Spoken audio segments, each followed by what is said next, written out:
Hello दोस्तों, green Apple science classes में आप लोग का स्वागत है। आज आपका हिंदी का 10 क्लास का 2011 का ये क्वेश्चन कराने जा रहे हैं। और इस वीडियो का थंबनेल आप लोग देखे होंगे। थंबनेल में होगा आपका कि मैट्रिक बिहार बोर्ड एग्जाम का डर खत्म करें, ताकि सभी बच्चा को रजिस्ट्रेशन होता है कैसे हम एग्ज़ाम दे पाएंगे, कि कैसा क्वेश्चन आएगा, कितना नंबर आएगा, है ना। तो सबसे डरना आपको नहीं है। और सेट देखिए पहले, उसके बाद आप एग्ज़ाम देने जाइए।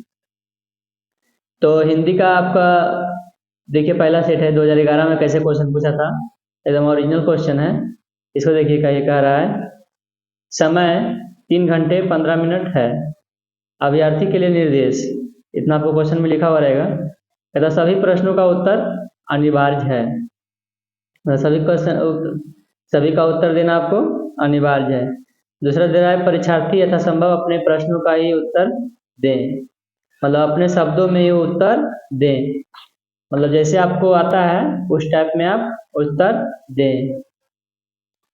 अगला क्वेश्चन देखिएगा, तीसरा क्या कर रहा है आपको निर्देश में, उत्तर देते समय परीक्षार्थी यथासंभव सब सीमा पर ध्यान दें। मतलब 2 नंबर का क्वेश्चन रहे तो 2 नंबर जैसा आपको लिखना है। 1 नंबर का क्वेश्चन है तो एक शब्द में या तो एक वाक्य में लिखिएगा। 5 नंबर का क्वेश्चन है तो आपको जिसे लिखा रहेगा क्वेश्चन में कि 200 शब्दों में आप दीजिए आंसर, तो 200 शब्दों को अंदाज में दीजिएगा, गिनना नहीं है, अंदाज से देना है। तीसरा देखिए क्या कर रहा है, दाहिनी ओर से हाशिए पर दिए गए अंक पूर्णांक निर्देशित किए गए हैं। मतलब यहाँ पे जो दाहिने ओर है ना, वो अंक है। ये 5 नंबर का क्वेश्चन आपका है, मतलब 5 × 1, तो 5 नंबर का क्वेश्चन आपका है। चौथा निर्देश में कह रहा है इस प्रश्न पत्र को पढ़ने के लिए 15 मिनट का अतिरिक्त समय दिया गया है। मतलब आपको एग्जाम चालू होने से पहले 15 मिनट आपको समय मिलेगा। और आपका देखिए हिंदी का फर्स्ट क्वेश्चन क्या है, निम्नलिखित वाक्यों को शब्द को शुद्ध करें, है ना। तो आपको शुद्ध करना है। तो पहला देखिए क्वेश्चन क्या है, श्री कृष्ण के अनेक नाम हैं। फिर हमारी सौभाग्यवती कन्या का विवाह होने जा रहा है। इसको शुद्ध में लिखना है, मेरा नाम श्री कमल किशोर जी है। फिर अगला देखिए, मैं गाने की कसरत कर रहा हूँ। तो गाने की कसरत नहीं होता है, इसको शुद्ध में आपको लिखना, अशुद्ध की लिखा हुआ है, लिखना कई रेलवे कर्मचारियों की छटनी हुई। तो ये सारा क्या है, 1 2 3 5 सब आपका अशुद्ध में लिखा हुआ है। तो आप शुद्ध में कैसे लिखिएगा, आपको बता रहे हैं आंसर इसका। देखिए पहला इसका आंसर होगा श्री कृष्ण के अनेक नाम हैं, मतलब श्री कृष्ण के और भी अनेक नाम हैं। दूसरा आपका आंसर होगा हमारी आयुष्मती कन्या का विवाह होने जा रहा है। ये आपका शुद्ध में आंसर होगा। कहता है मेरा नाम कमल किशोर है, ऐसे लिखना है। यहाँ क्या लिखा था, मैं गाने का अभ्यास कर रहा हूँ, ये हो गया। उधर क्या दे रहा था कि गाने का कसरत कर रहा हूँ। कसरत मतलब क्या, एक्सरसाइज होता है। तो एक्सरसाइज थोड़े कर रहे हैं, गाने के अभ्यास नहीं कर रहे हैं। तो लिखना है, वो शुद्ध अशुद्ध लिखा हुआ था, इसलिए शुद्ध लिखे। आंसर देखिए कि मैं गाने का अभ्यास कर रहा हूँ। आड़ा में होगा रेलवे के कई कर्मचारियों की छटनी हुई। तो ये आपका सही आंसर है। अब क्वेश्चन नंबर दूसरा क्वेश्चन देखिए, आपको दे रहा है कारक के भेदों का नाम विभाजित चिन्हों के साथ लिखिए। ये 5 नंबर का क्वेश्चन ये भी है। और आपको इसी में अथवा में करके देगा। अगर ये क्वेश्चन आपको बनाने नहीं आ रहा है 2 नंबर, तो आपको ये क्वेश्चन बना सकते हैं। इसे सर्वनाम के भेदों का नाम उदाहरण सहित लिखें। या तो कारक के भेदों का नाम बताइए, या तो सर्वनाम के भेदों का नाम बताइए। 2 क्वेश्चन में आपको एक क्वेश्चन ही बनाना है। ऐसा नहीं कि आपको दोनों आ रहा है तो दोनों बना दीजिएगा तो 10 नंबर मिल जाएगा, ऐसा नहीं होगा। आप एक क्वेश्चन बनाइएगा तो आपको एक क्वेश्चन का ही मिलेगा नंबर। तो दूसरा का देखिए आंसर कारक वाला है। कारक के 8 भेद हैं। तो कारक लिख दीजिएगा एक तरफ लिख दीजिएगा विभक्तियाँ। तो कर्ता ने क्रम को और करण को से और संप्रदाय को के लिए अप्रदान के से संबंध का के की होता है और अधिकरण मतलब होता है में पर और संबोधन मतलब होता है हे अजी अरे। ऐसा हो गया। अब अथवा वाला देखिए क्वेश्चन था, इसका आंसर है कि सर्वनाम के भेद। तो सर्वनाम के 6 भेद हैं। पहला पुरुषवाचक सर्वनाम, जैसे वह सुंदर है, हम लोग पटना जा रहे हैं, ये आपका हो गया। दूसरा का देखिएगा, दूसरा भेद में निश्चयवाचक सर्वनाम, जैसे यह पढ़ने में तेज है ना। तो तीसरा हो गया। तीसरा का देखिए अनिश्चयवाचक सर्वनाम, जैसे कोई पुकार रहा है। और चौथा में हो गया प्रश्नवाचक, जैसे कौन आया था। और पांचवा में हो गया नजवाचक सर्वनाम, जैसे वह मैं चला जाऊंगा, मैं स्वयं चला जाऊंगा। 6 का है संबंधवाचक सर्वनाम, जैसे जो प्रश्न आए सो वह है ना इनाम पाएगा। मतलब जो प्रश्न आएगा सो वह इनाम पाएगा। ये आपका आंसर। तो ये लिखिए या तो ये लिखिए। ये अथवा वाला है, ये आपको समझ में आ रहा है, बढ़िया हल्का लग रहा है, ये लिखिए। ये आपको आसान लग रहा है तो ये लिखिए। मतलब दोनों नहीं बनाना है, एक क्वेश्चन आपको बनाना है। यही एग्जाम में आपको ध्यान रखना है। क्वेश्चन नंबर 3 देखते हैं। ये क्वेश्चन आपका है 3 में, जिस सही विकल्प का चुनाव करना है। 4 विकल्प आपको दिया है, एक विकल्प इसमें सही है। कहता जिसके शेखर पर चंद्र हो के लिए एक शब्द है।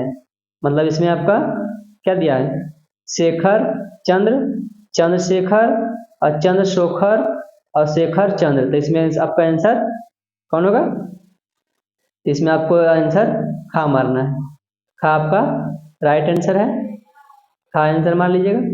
इधर देखिए चंद्रशेखर सही है, ये सब आपको आंसर गलत है। अमावस्या का विपार्थिक शब्द क्या है? तो अमावस्या का पूर्णिमा या कालीमा या क्या है, इसमें आपको चुनना है। तो अमावस्या को क्या बोलते हैं? पूर्णिमा बोलते हैं। तो पूर्णिमा इसका राइट आंसर है। तो देखिए जिस तरह आपको बताया गया है, जिसके शेखर पर चंद्र हो के लिए एक शब्द है, तो क्या चंद्रशेखर। अमावस्या का विपार्थिक शब्द क्या होगा? तो इसका आंसर होगा पूर्णिमा। कहता का वर्ग का उच्चारण स्थान क्या है? तो का वर्ग का उच्चारण कहाँ से होता है? कंठ से, तालु से, है ना, दंत से, मुर्दा से। तो कहाँ से होता है? का होता है आपको कंठ से। तो का मारिएगा कंठ सही हो जाएगा। फिर सुक्ति का संबंध संधि विच्छेद है। सुक्ति का संधि विच्छेद कौन है? सुक्ति का संधि विच्छेद है सु जोड़ उक्ति। आंसर हो जाएगा आपको हाँ।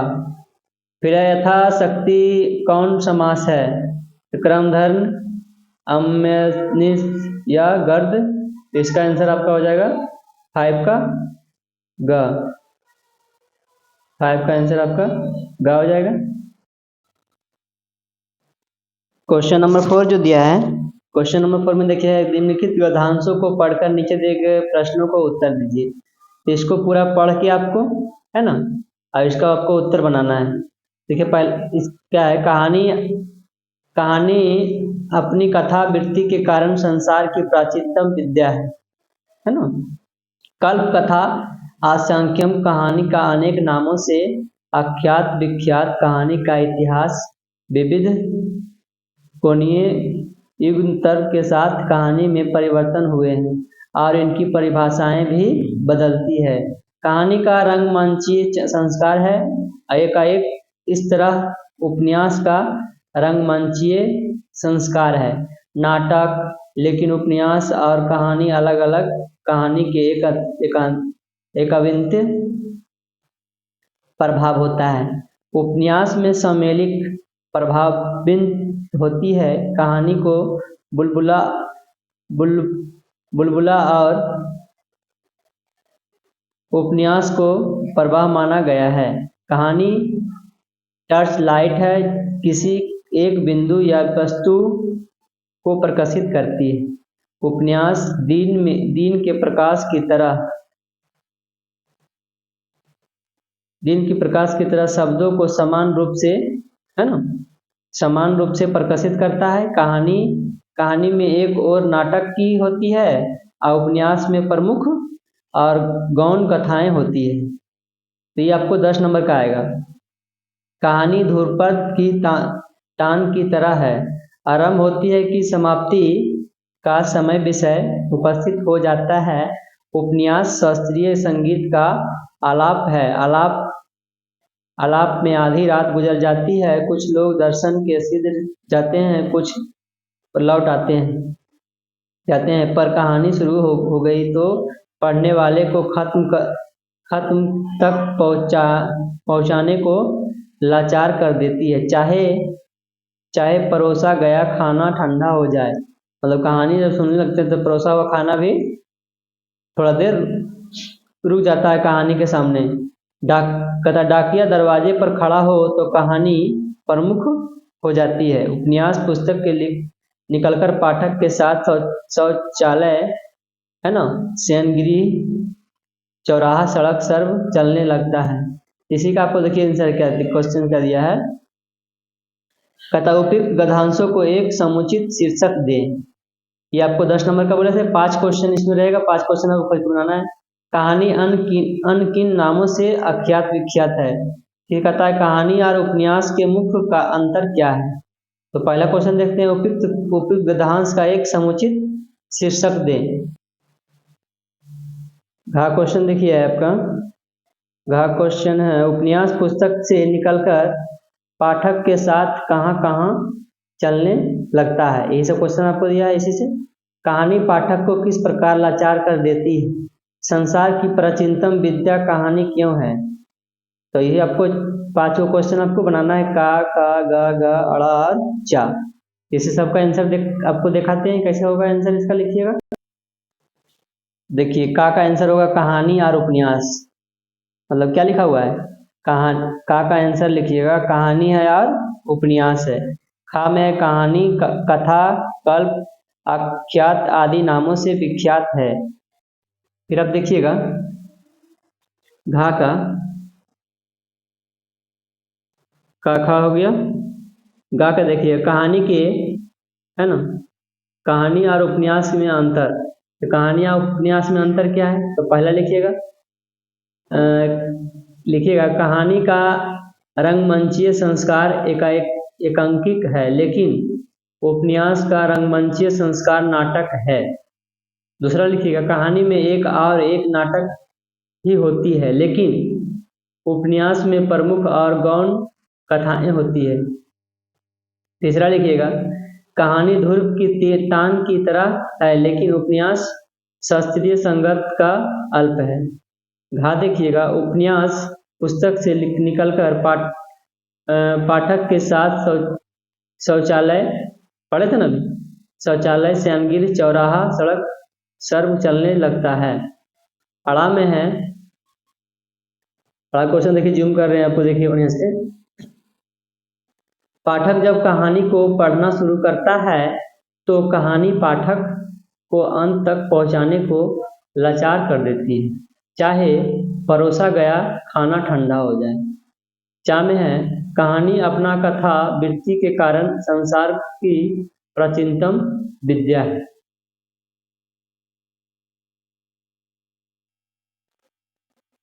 देखिए क्वेश्चन नंबर आपको 5 दिया है। निम्नलिखित में से किसी एक विषय पर सांकेतिक बिंदु के आधार पर 250 शब्दों में निबंध लिखना है। तो आप किसी पर लिख सकते हैं। का में दिया देखिए प्रगति के पथ पर बिहार, फिर दहेज प्रथा पर अभिशाप, मेरे प्रिय कवि लेखक पर लिखना है, या तो विज्ञान वरदान या अभिशाप पर लिखना है। तो ये आपको 1 2 3 4 किसी पर एक पर आपको लिखना है। तो आप किस पे लिखना पसंद करेंगे, ये आप पर निर्भर करता है। तो इस पे आपको एगो लिखना है, तो एगो हम बता देते हैं आपको। मान लीजिए हम इस पे बता देते हैं दहेज प्रथा एक अभिशाप, है ना। तो खा नंबर का आंसर आपको देखिए कैसे लिखना है, किस प्रकार लिखना है। इसमें पहले लिखना है भूमिका, इसका भूमिका क्या है और उसका प्राचीन काल क्या है, और इसके रूप प्राचीन काल के रूप में क्या होता है, अब वर्तमान काल में इसकी विडंबना क्या हो रही है, मतलब इसके कारण बहुत सा प्रॉब्लम आदमी को झेलना पड़ रहा है। दहेज प्रथा का कुपरिणाम क्या है, दहेज प्रथा का कुपरिणाम भी हो रहा है। अब पांचवा है इसे रोकने का कानूनी प्रबंधन भी है। चौथा लिखना है आपको उपन्यास, उपसहार। देखिए तो दहेज प्रथा पर कैसे लिखना है आपको, दहेज प्रथा एक अभिशाप है, तो भूमिका में लिखिएगा दहेज प्रथा भारतीय समाज के लिए अभिशाप है। हमारी सामाजिक, है ना, हमारी सामाजिक संरचना इससे पूरी तरह प्रभावित हुई है। यह प्रथा नारी जीवन की अस्तित्वता का पर गंभीर प्रश्न चिन्ह खड़ा करती है। इस प्रथा के चलाते नारी जीवन, है ना, त्रस्त है। ना जाने कितनी कन्याएं इनकी बलिदान पर, है ना, जल रही है। मतलब क्या होता है, बहुत परेशानी होती है ना। इसकी भूमिका क्या है कि जब दहेज प्रथा किसी को कम बेसी में बहुत सारा प्रॉब्लम आ जाता है, तो इसी प्रकार आपको लिख देना सजा के। फिर वर्तमान काल में इसकी विडंबना क्या हो रही है, कहता दुर्भाग्य से आजकल दहेज की जबरदस्ती मांग की जा रही है। दुल्हों के भाव लगते हैं, मतलब दुल्हा के भाव लगता है 10 लाख 5 लाख, है ना। बुराई की हद यहाँ तक बढ़ गई है कि जो जितना अशिक्षित है, समझदार है, उसका भाव उतना ही तेज है। मतलब जो जितना पढ़ा लिखा हुआ है उसका भाव इतना ही और तेज है। आज डॉक्टर इंजीनियर का भाव आसमान छू रहा है, मतलब जो डॉक्टर है इंजीनियर है उसका भाव आसमान छू रहा है। यही सबसे बड़ी विडंबना है, इसे रोकना चाहिए। फिर दहेज प्रथा के कुपरिणाम आपको लिखना है, ऐसी मतलब कि बना के लिखना है। पहला में भूमिका दीजिएगा, दूसरा में वर्तमान काल में इसकी विडंबना क्या हो रही है, और तीसरा में दीजिएगा दहेज प्रथा के कुपरिणाम क्या है। तो दहेज प्रथा के कुपरिणाम है, दुष्परिणाम है, विभिन्न है, जो या तो कन्या के पिता को लाखों दहेज देने के लिए घूस, रिश्ताखोरी, भ्रष्टाचार, काला बाजार आदि का सहारा लेना पड़ रहा है, या उसकी कन्याएं आयोग बड़ों के, है ना, मत्थे वंट दी जाती है। हम रोज समाचार पत्रों में पढ़ते हैं कि अमुक शहर में कोई युवती रेल के नीचे कटकर, है ना, मरी, किसी बहू को ससुराल वालों ने जलाकर मार डाला। फिर देखिए किसी ने छत से कूदकर आत्महत्या कर ली। ये सब घिनौने परिणाम दहेज के रूपी दत्त के ही है। मतलब दहेज के कारण क्या होता है, कोई आदमी किसी को अपना खुद खुशी कर लेती है, कोई लड़की, या तो आत्महत्या, है ना, या तो छत से कूद के मरना। ये सब घटना समाचार में आपको मिलते रहता होगा। फिर कहता है इसे रोकने का कानूनी प्रावधान क्या रखना चाहिए।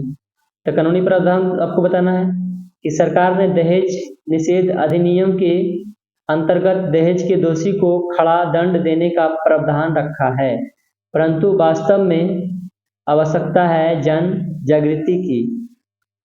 इतना लिख देना है। उपसहार लिखना है कि दहेज अपनी शक्ति के अनुसार दिया जाना चाहिए, है ना, धाक जमाने के लिए नहीं। इसे मांगा जाना ठीक नहीं है, मतलब दहेज मांगना ठीक नहीं है। जो अपना मन से दिया वो आप रखिए। इतना आपको लिखना है, 10 नंबर का आएगा, 10 नंबर आपको मिल जाएगा। देखिए क्वेश्चन नंबर 6 है, मगमा का चरित्र चित्रण कीजिए। मगमा कहानी जो पढ़ाए थे ना 10 क्लास में, वो आपको मगमा जरूर आने का। देखिए क्वेश्चन 2011 में आया हुआ है कि मगमा का चरित्र चित्रण कीजिए, है ना।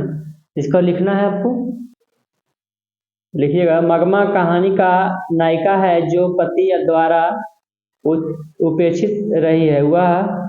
वह विधवा और दही बेचकर परिवार का भरण पोषण करती है। वह खुद दिल के वह है ना, वह खुले दिल की है, जो मगमा है वह खुले दिल की है। वह अपना हर अनुभव या दुख सुख लेखक की पत्नी को सुनाती रहती है। कहता वह चरित्रनिष्ठ, क्रमनिष्ठ एवं व्यवहार कुशल नारी है। उसका पति दूसरी औरत के पीछे है ना लगा रहता था, फिर भी उसकी परवाह किए बगैर वह पत्नी दायित्व निभाती रहती। वह स्वतंत्रता प्रिय थी, परिवार पर अपना बसचर्ब रखना चाहती थी, जिस कारण बहू के विरोध का सामना करना पड़ता था। माँ बेटे पर से अपना हक छोड़ना नहीं चाहती थी, तो बहू पति पर अधिकार जमाना चाहती थी। इसी होड़ में वह बहू एक बेटे के अलग हो जाती है, लेकिन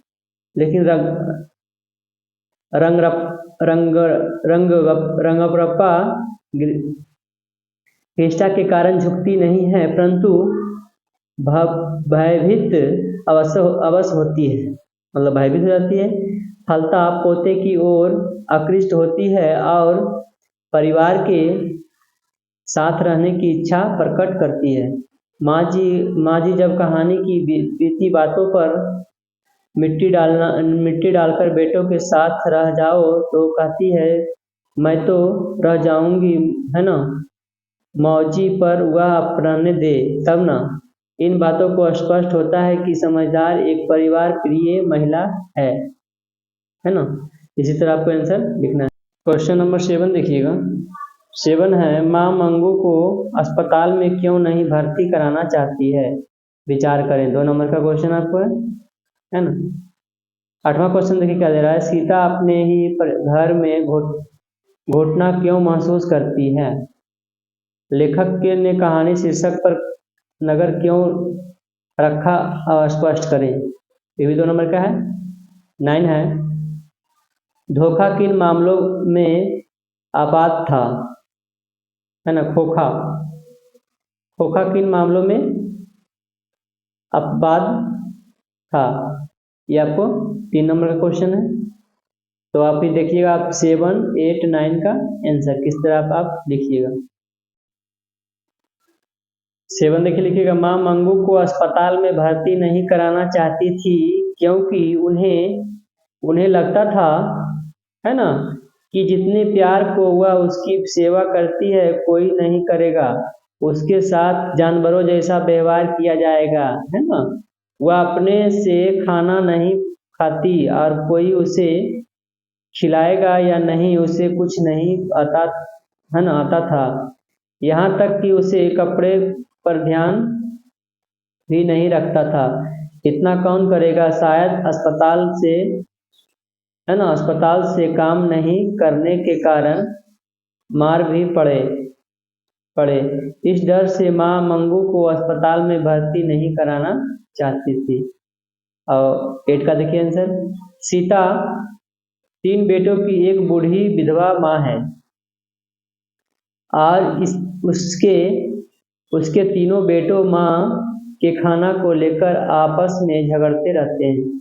उसकी बहुत आपसी में झगड़ती रहती है और इसलिए उसे अपने घर में ही घुटन महसूस होती है। 8 का बाद देखिएगा, लेखक ने कहानी का शीर्षक नगर बहुत सोच समझ कर रखा है। पता इस कहानी के प्रतिपद नगर जीवन की संबंधित नगरों में से बड़े बड़े अस्पताल होते हैं। वहां जाने पर वहां के लोगों को कर्तव्य विमुखता और संवेदनशीलता का पूरा पता चलता है। आज ही नगरीय व्यवस्था के लोग सिर्फ नाम के ही लिए दिखावे के लिए काम करते हैं। उनमें से सेवा भाव नामात्र का भी नहीं होता है। इसी प्रकार यह सिद्ध नगरीय जीवन की प्रमुख नगरीय जीवन की प्रमुख विशेषताएं का संवेदन, अतः कहानी का शीर्षक सार्थक और सटीक है। 9 क्वेश्चन का आंसर देखिएगा। 9 को है, सेना साहब को 5 पुत्रियां थी। सेना साहब जो थे उनकी 5 पुत्री थी और पुत्र